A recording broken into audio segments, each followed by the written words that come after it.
Locked On Avalanche podcast. We are live, as we have been for about a week now, over on YouTube. So thank you to everybody who's tuning in over on YouTube. The Avalanche with a 5-3 win over San Jose. A little bit too close for comfort for my take, but kind of we're just kind of like preparing for this episode and stuff like that. Peter Baugh checks in on Twitter, and Cale Makar using nicknames for the two new acquisitions for the Avalanche so far. You want to take a stab at it? Start with which I don't care. Which one do you want to start with? Is he going with Manimal? No. Actually, start with Sturm. Sturm should be pretty easy. Like all I keep thinking is like ship Sturm. Yeah, no, he's just going with Sturmy. Sturmy, okay. Sturmy. And for Manson? Manny? Mans. Okay. Plural.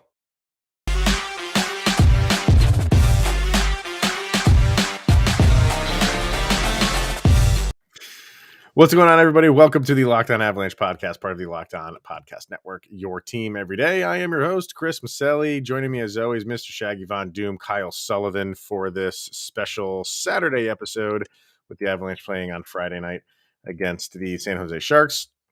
Why not do a show for Saturday, kind of talk about the action? Because we're getting to the point of the season where, every game always counts.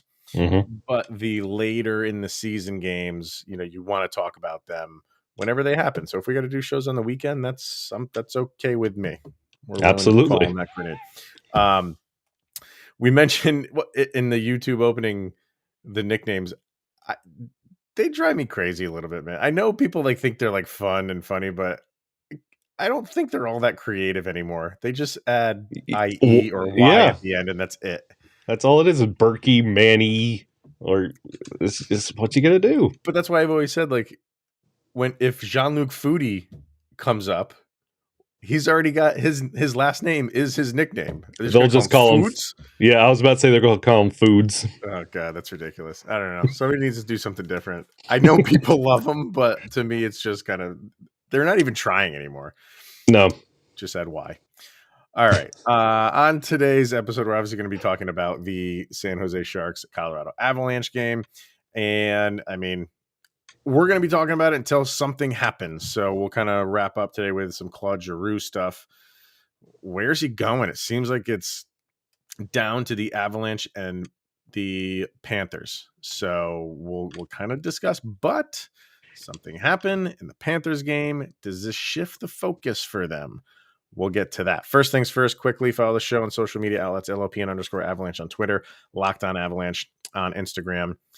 Questions, comments, concerns, opinions, lockedonavalanche@gmail.com. And follow the show where we are live right now over on the YouTube. Hit subscribe, get notified when any show goes live.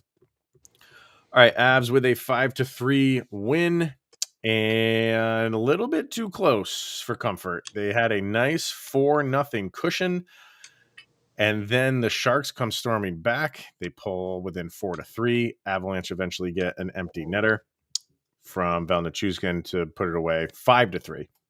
Is this a concern for you that the Avs are kind of giving up these leads? They did it in Long Island against the Islanders. They ended up winning that game. They had a 3-0 lead. The Devils game, I ended up losing that game. Here you are 4-0. And now you let San Jose come back, get within one. And like I said, you put it away, but just the fact that you had to do that, you were on cruise control for this game for a long time. Is this a concern for the Avs, or is it just that's hockey? Well, it's almost understood at this point. Like you mentioned, this isn't something brand new, and this is something I'm pretty sure Bednar knows. And like you mentioned it, cruise control. That's exactly what happened. Like the tempo in the first two periods was completely different than what you saw in the third.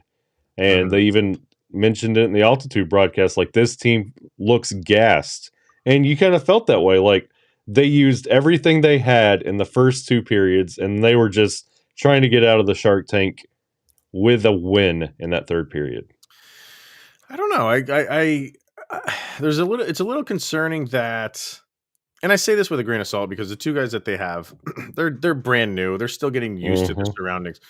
But you brought those guys in one is a roster defender and one is a roster forward, but they both play, even Sturm, who is a forward, he's a big guy, so he can help you on the Mm-hmm. defensive end. You brought both those guys in to kind of lock down the defense. And that's my concern, is that when things started getting tight, that's when that's why you got those guys in Mm-hmm. conjunction, obviously, with your other players, to really stop like the dam from cracking even more. And it was close. It was really close Yeah. to happening. But in the end, it came out, all roses. And I think as these two guys specifically get more comfortable, because they were, I mean, everybody I thought all four lines were playing very, very well. And Yes. man, like, just it's amazing what those two guys to bring in two guys for a trade, and it really changes the dynamic of those units that they're on, and it bleeds over into how the other guys are playing too. I was impressed for most of the game. Yeah. Yeti report just mentioned like that both guys were invisible. I would like to say yes, but you're looking in the wrong place. Sturm was 75% in the faceoff dot tonight. Hmm. That's a stat that we I haven't will seen in standing a ovation for that. long time. Yep. And Manson, what he contributes is setting up the play. He broke up so many plays in the passing lane. He knows exactly where he needs to be. Manson sets up, like if you watch, it's almost like JT Comfort in the beginning of the year, how he used to set up plays. Manson does it the same way, and he plays defense very, very smart and very, very physical. Yeah. So both of those were, yeah, you might not see them on the stat line, and they're not going to show up as a 3-star of the night, but their contributions are incredible. And Sturm, like it's his first game, so you have to. And I don't want to say he was invisible. I thought, I was noticing him on a couple of occasions. He had some pretty good chances, had some pretty good passes. And I would say Manson was maybe more invisible, but I'm okay with that. Mm. Like, that's almost his style of play and he even said it actually in Yeah, his press conference. He said, I think he even said invisible. I could be yeah, wrong on that, but something to the effect of, I want to be kind of unknown out there. And he didn't mean it to say it as like, I don't want to go out there and play. He meant it as to say, like, I'm going to go do my job, and I know what my yeah, job is. And it's not to be like Cale Makar or Nathan MacKinnon or anybody like that. It's to, play defense and shut down defense. And I think he did that. And there was a couple times where I kind of forgot, like, when he was on the ice, and I kind of had to search for him. yeah. That's not a bad thing, in my opinion. No, and what it is, this is how big this is right here. Jost was looking for his role. Sturm knows his role. Mm-hmm. Yeah. And that's the big difference here. Like, you didn't know if Jost was going to be a top line guy, if he was going to be adding to the third or the fourth line. Sturm knows exactly what he's supposed to do, gets in there and does it. Same for Manson. He knows exactly what he needs to do. They are both lunch pail players, and they go in there, clock in, clock out, and go home. They're incredible at what they do. Yeah, they're good. I think they're great additions to the team. Like you said, like he can, you can already tell that Sturm can do things that, like you said, like Tyson Jost maybe struggles to do, Hmm. because he's just a bigger body. Yeah. You know what I mean? And that will get you some places in the game of hockey. Yep. It will. It will. All right, more to get to, and definitely something that Nathaniel in the chat mentioned.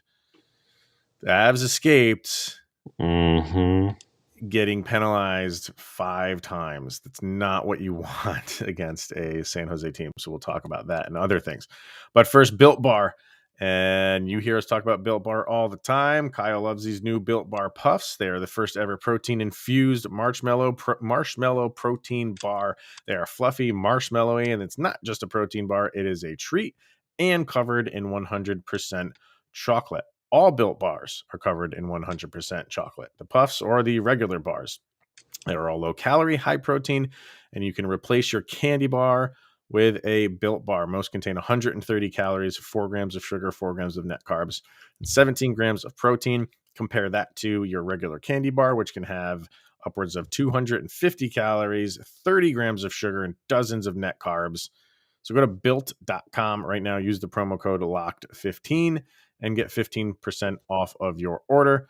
Once again, that promo code is LOCKED15 for 15% off at built.com. Let's get to some stats, and we'll start with the power play and penalty kill. Avalanche, their power play just had the one opportunity and they scored on it. So yeah, it's been good as of late. And it's one of those things where the team is too good for the penalty, or I should say the power play, to really kind of be on the skids for too long. And when you look at it, they've been in the top. I mean, I think they're 8 right now, but they've been in the top 10 for most of the season. I think when the most recent, when they were kind of in like a lull for it, they had, I think they were like 11th. I think they dropped to like 11th. And that tells you something. For as bad as it was for a little while, they only dropped to 11th. Yeah. So, I mean, that's just the nature of special teams. There's going to be times where you're hot. There's going to be times where you're cold. And the Avs went through a cold stretch, and now it looks a lot better. Yeah, and for San Jose to have the second ranked penalty kill in the league, we were 1 for 1 on the power play. And we always call that into question, which is like, but they're relatively good. And when it comes to the penalty kill, we gave San Jose every chance in the world, and they didn't convert one of them. The funny thing about the Sharks power plays where there were a couple of them where I think the Avalanche outshot the Sharks a man down. Yeah. I couldn't believe they didn't get a shorthanded goal last night, because they had a lot of opportunities. And Nathaniel with a good point here, saying there was another penalty, but the Avs scored on it, on the delayed penalty, which I think that was Nichushkin's first goal. So yeah, they could have had another one, but that was negated because they scored a goal, so that's fine. Yeah. I like delayed penalties should also go in a category with like that weird first 5 seconds after it goes back to even strength. Like they should both be in a category where that can kind of count towards a power play. Yeah. So special teams, you don't want to give up that many penalties, but when you did, you shut them down. So that's always good to see. The goals scored. Where's my stats here? Okay. So you had Kadri scoring the first one of the game on the really nice redirect. That was the power play goal from Mikko Rantanen.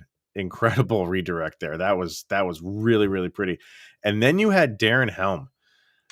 What got up his butt, man? Because he was everywhere in that first period. He kind of came back down to earth within the game, and kind of, let me see how much ice time did he have?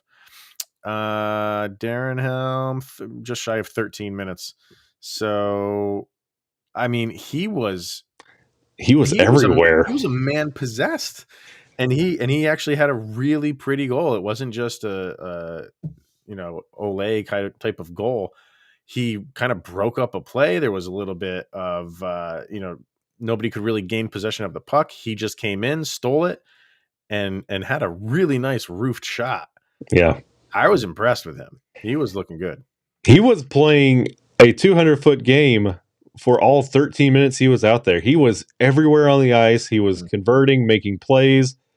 He was playing so good that I was like, you know what, Landy, just stay gone.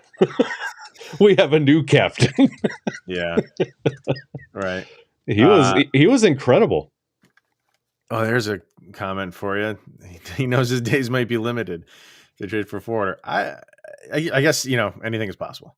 He could be involved in something. I don't know. I just feel like they like him. They got him for a reason in the offseason. Do they want to kind of unload him right away? Look, if it's, and we're going to talk about Giroux in a little bit here, but if he's the sticking point of pulling the trigger on a bigger player or bigger, splash of a trade, you're going to do it. Mm-hmm. Is he what the Flyers would want in return? I don't think so. I think they want something a little bit bigger than him. Could he be one of those like maybe minor deals? Yeah, but I don't think the Avs are doing that anymore. I think they got one more deal left in them. Yeah. And it's either for Giroux or somebody else that big. So, but you never know. You absolutely never know on the trade deadline. So it could be. He could be on the block somehow. Yeah. And that Jost move kind of shook things up a little bit in that locker room. And you could really feel it. You're right. You're right. Yeah, the guys. Like I said, all four lines were really playing well. Mm-hmm. And does that give guys a little bit of a sense to say, look, like nobody is protected here? Well, other than your usual suspects, but the bottom six, and nobody's protected here. So yeah, we got to step it up a little bit, and I think you definitely saw that. The guys that have no worries about going anywhere, your Cale Makars of the world. What a goal by him! Oh, Just like the dude is putting together a highlight reel package for a career in one season. I know. It's insanity. And that I'm telling you, if you watch that, you might think he was just smacking at the puck. I can guarantee you he was not smacking. That was planned. It looked like a slap, but it was and I put on Twitter, it was a quote slap shots, like by every stretch of the definition. He knew what he was doing right there. It wasn't just me just slap my stick at the puck and hope to get it towards the net. It was incredible. Again, you see more of Cale Makar knowing exactly what he wants to do, going out there and executing it. Like he like snaps into this mindset where he's like, "This is on me," and he gets it done. However he envisions it, that's how it gets done. It's awesome. And somebody tweeted like, "This is Cale Makar doing Cale Makar things," but like I said, he just keeps expanding what that could be. Yeah. There's no limit to what that is. Like, what does that mean now?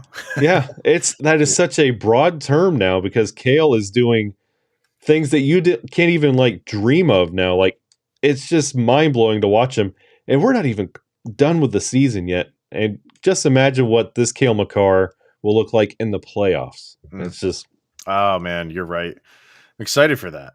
Yeah, because he's really going to turn it up even another notch. So 3 more points for him on the night gives him 69 on the season. Nice. Very nice. And interestingly enough, it's on my score app and on NHL.com. You pointed it out that they haven't changed it yet, but they have Ryan Murray as the second star of this game. They have Erik Karlsson as the third star, Ryan Murray as the second, Cale Makar as the first. I think someone hit the wrong checkbox on that. Maybe it'll get changed, but I mean, how could you not put like Val Nichushkin in there with having a 2-goal game? I don't know. I don't know, but good on you, Ryan. Yeah, I mean, 3 block shots, I guess, is that's enough to get you a second star in San Jose. Just imagine if this was in Vegas. Get first star in the arena named after him. Or if it was in Nashville, you get a banner. 3 block shots. The Sharks did have a goal reversed, so that helped the Avs. It's 2 games in a row where the Avs utilize. They are really good at that, and that can't be understated. Of challenges, most of them go the way of the Avalanche because they are Johnny on the spot with, kind of. I don't know the guy's name. They say his name all the time on the broadcast when they challenge. Yeah, and he made third star one game. I can't remember. You're right. He did. He made. Did, yeah. I cannot remember his name. He's got to quickly watch those plays and then let the bench know. And he did it again. What is it? I can't remember his name, but it's going to bother me.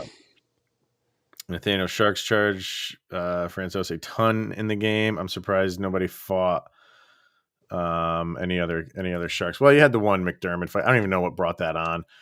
The one goal that was reversed, and I even put it up on Twitter. There was multiple reasons why that goal shouldn't have counted. One, because it was offsides. Mhm. Two, because it was goalie interference, and it really shouldn't have counted anyway. And three, and this is a little bit me just kind of like being annoyed at something. About a minute earlier, the refs blew a really quick whistle. Yeah, they did. That that puck was not stopped, and what Francois had, that puck, and even though his puck was not stopped, it was stopped longer than the one that they blew earlier. So there's three reasons why that goal shouldn't have counted, and take your pick as to which one why it shouldn't have. But they challenged the right one, and which is the only one they really could challenge. I don't think you can't really challenge a penalty. So Yeah. And they got it right again. And to Nathaniel's point, not only were they physical on Frankie all game long and no fight becoming of it, Frankie also stayed healthy. Yeah, you get a little nervous with him when he's contorting his body. Yeah, because everybody forgets, like, he's back from an injury assignment. Like, you got to be careful. You do kind of hold your breath, like, please get up. Please get up. Yeah. Mm-hmm. And for the record, and this is another thing I put up on Twitter, like, I am so sick and tired of these, like, tit for tat penalties. Yeah. JT Compher did nothing. He got a little close to the goalie. Fine. If you want to pull him away from that, that's fine. But who was it that he had the penalty with? Vlasic. Oh, who just pulled the goalie stopped the puck. Compher was right there, right in his grill. And I get it. You want to pull him away from that, that's fine. But the dude did not let up. JT Compher didn't do a thing. Yeah. He didn't do a thing. And he gets a roughing penalty. If you're going to call that roughing, you have to call every single hit in the game roughing. Let's see. The Avalanche had 11 hits on the game. There was 11 roughing penalties in that game, if that's the crap that you're going to call. And that's the problem that you get from refs when they try and control the game and try and get out in front of it. That's not the way you do it. And like when you try and go like matching minors, like you're trying to take the physicality out of the game, but then you put yourself in a corner when it comes to the rest of the game. You can see how it was called the Avalanche way the rest of the game. Like you can't officiate the game that way because you really skew things. Well, and that team learns nothing. No. That team just says we can do this and we'll both get penalties and I'm okay with that. Yeah. If you give the one guy who started all of the nonsense the penalty, maybe he thinks twice about hurting his team again. But they're not doing that. They're just saying both you guys go into the that drives me crazy. All right, let's hear from BetOnline and then Claude Giroux, because why not? But it is that time of the year. How's your bracket doing? And doing all right? My Final Four is still intact. Yeah, I didn't say, I put it up on social media, but I didn't say it on the show. I went with Purdue to win the entire thing, so we shall see. But we are obviously talking about college basketball's big tournament. It is finally here. And I think all the first round games are in the books. So from all the latest odds, contests, and player props, betonline.net is the number one source for all of your sport betting needs and info. And it remains the best spot for your sports scores, podcasts, and news for this season. And it's not just college basketball. BetOnline is your continued source for all of your sporting wagering information needs, including live betting and your favorite Vegas casino game. So head to the website today or use your mobile device to learn more about the trends and the action. That's betonline.net, where the game starts. Claude Giroux, still technically a Flyer, is not traveling with the team. I think they're going up to Canada. And he's not traveling with them. So a deal is coming, and it seems to be down to the Avalanche and the Panthers. Some people are giving the Panthers the little bit of the lead in that, but a lot of people are saying, don't count the Avalanche out. Everything that I've seen is, both teams have their best offers on the table, and it's basically up to Claude Giroux what he wants to do. Mm-hmm. So you had in the so much, and I love it. So much stuff is going on and it's being said on social media and in the news and in the media, and some people are getting kind of like annoyed for it. But I love it. I love the conjecture. I just love the guessing and see what happens. So you had in the Panthers game Friday night, Aaron Ekblad go down with a injury, which looked pretty brutal. Mm-hmm. Does this change the dynamic now, and where Florida needs to kind of maybe focus on a defenseman? I don't know what they have. I don't know like their depth and any prospects that they have or any of that stuff as far as like somebody that could replace him. You can't really replace him. Do they change course now? Well, the thing is, it's Claude Giroux is holding the keys to this move on where he's going and who he's going to agree to. After the games that you saw last night, if I was Claude Giroux and I saw Ekblad going down, and I'm trying to make sure this move is going to be a cup contending move, Ekblad going down does not make me feel better about this. Seeing Cale Makar go off like he did, you're like, you know what? Maybe this Colorado team, I might. But he knows that though. He knows like these are both. He can't lose either way. You know what I mean? That's true. And like he's had his comments out there about being on whatever power play line or didn't want to be on the third line. But now Florida has a little bit of thinking to do because they have to get their team going again. Like they have to replace Ekblad because what that looked like, he's going to be out for a while. And hey, Jack Eichel, he's back hurt again. So Vegas is like their gamble that they made might look like a big bust. So Ekblad is like Florida can't make that same mistake. And Claude Giroux can't make a mistake on where he's going either. Colorado's sitting there, and with Giroux sitting there and just kind of playing hands off for a bit and just kind of playing with both teams, I think it's actually swinging things back to Colorado's favor. Could. I mean, you don't know his thinking, his mindset. Like, I just kind of feel like if he is favoring the Panthers, it's because it's on the East Coast and the dude's lived on the East Coast for as long as he has, and he doesn't want to move that far away. And the Panthers are maybe his best option to stay on the East. Apparently he's turned down offers from the Rangers and the Bruins, doesn't want to go there. So I think it is. I think it's, your Avalanche, if you want to go out west, or if you want to stay in, the East Coast and go to sunny Florida, you're good with either selection. But yeah, I think the Ekblad things does throw a wrench into it. It's interesting. And, for the Avs, and, just put a comment up from someone up on YouTube that he says, are you prepared to lose Giroux and then make no big moves at the deadline? Yeah, I am prepared for that because they don't need Claude Giroux. It'd be nice to have him. And do I think the Avs are just going to turn around and make like a hasty deal because they missed out on Giroux? Not at all. I think it's Giroux or nothing. Or I shouldn't say that. Giroux is the big fish that they want to get.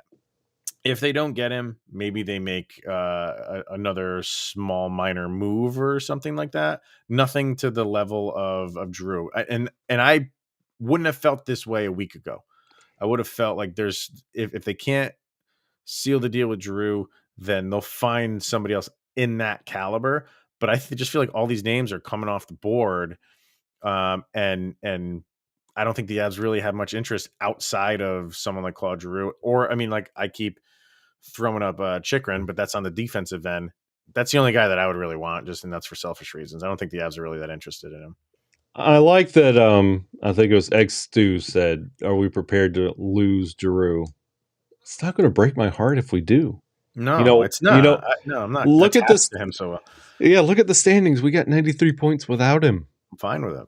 And the two moves that they made were necessary moves. Yep. Like Giroux getting him on this team is a similar move to the two moves that they just made. Mm-hmm. I'm not trying to compare skill set. Yeah. I'm trying to compare need Yeah. and want. And that's what Giroux would bring. The same thing that they did, with Manson and Sturm. Yeah. It's just a fact. So this is like the Avalanche are a Porsche right now, and Giroux is the option to have a convertible top. yeah. It's nice, but we could still drive it. Would Giroux be on the second line when Landy gets back, or would he hop to the top line and Landy remain on the second? Man, like yes to who knows, because that's the beauty of it, is they can do whatever the heck they want to do and there's no wrong answer. Yeah. I liked Landeskog on the second line. They brought Burakovsky up to try to jumpstart him, and it worked. Nichushkin was on the top line against San Jose, so, and you got to throw him in there the mix too. You can do so much stuff if you bring him in. That's what makes it more dangerous. That's why we want him, because you have all of those options. If you wanted to keep the big three together, you can do that, and then you can put Giroux on the third line if you wanted to. You could have him center the third line, and then you have Kadri, who's good at faceoffs, on the second line. You have Giroux on the third. Like, you could bring Giroux up to the second line. You could bring Giroux up to the first line if you want to, and do like he's saying, and keep Landeskog on the third line. Put Burakovsky or keep Landry on the second line. Bring Burakovsky down to the third line. It is a just mind-blowing riches that the Avalanche would have if they were able to bring him in. And I think that's honestly, I don't see him falling below line 2. No, because but it wouldn't be for demotion reasons. It'd be like, dude, we have Claude Giroux on the third line. Yeah. Good luck, other team. Yeah. It's nothing to do with that if he's playing poor or not. They're that much more dangerous. You have so much you have to prepare for if you're the opponent. Yeah, you can really do a lot of mixing and matching, and almost have 3 super lines where you have that 2, where you have kind of Nate and Mikko and whoever wants to be up there, and Gabe on the second line. You could do that with 3 and have 3 super lines, and then who knows what you do with the fourth? Like, it could be a kind of good line. It could be a line that beats Buffalo every night. You never know. No, and like I said earlier, like, that's why we want them. It just makes you that much more of a dangerous team. And why would you not want that going in? Mm-hmm. If you don't get them, you're still a dangerous team. You just, you got to fight a little bit harder. So we'll see. I think this gets sorted out over the weekend. This is not going to go on for too long. I think he wanted a day to enjoy all of those like festivities that they gave him for his 1000th game. Mm-hmm. Take Friday off, and it wouldn't surprise me if Saturday, he makes a decision and we hear something. So stay tuned for that. We didn't do sound check, sir. We have to get our sound check in before we end this thing. So our songs that summarize the game against the San Jose Sharks. Follow the playlist on Spotify as well. Just search LOPN sound check. Go for it, Kyle. Easily my favorite band of all time, Pantera. I feel like you say you have a favorite band like every time we do. I'm hoping somebody can keep track of it. Everybody's like, wait a minute. No, but no, Pantera is easily my number one. I have, like, my guitar is Dime's guitar. Like, Pantera is my number one. But the song is Clash with Reality, especially when it comes to that third period. Like, it's not enough to be good. Mm-hmm. You've got to be great. And the Sharks came back and punched you in the mouth. Clash with Reality. The lyrics also speak a lot to that vibe. I like it. I've done a lot of metal the past week or so for my sound check. So we are on polar opposites today, my friend. And for me, like, probably, there's always a battle between who's my favorite band of all time, going between Audioslave, because Chris Cornell is a god. And I grew up, but the band that got me into music when I was a young little Maselli was REM. Ooh. And maybe one of my favorite albums of all time is The New Adventures in Hi-Fi. The very first song on that album, the Avalanche did not lose a game against the West Coast California teams this year.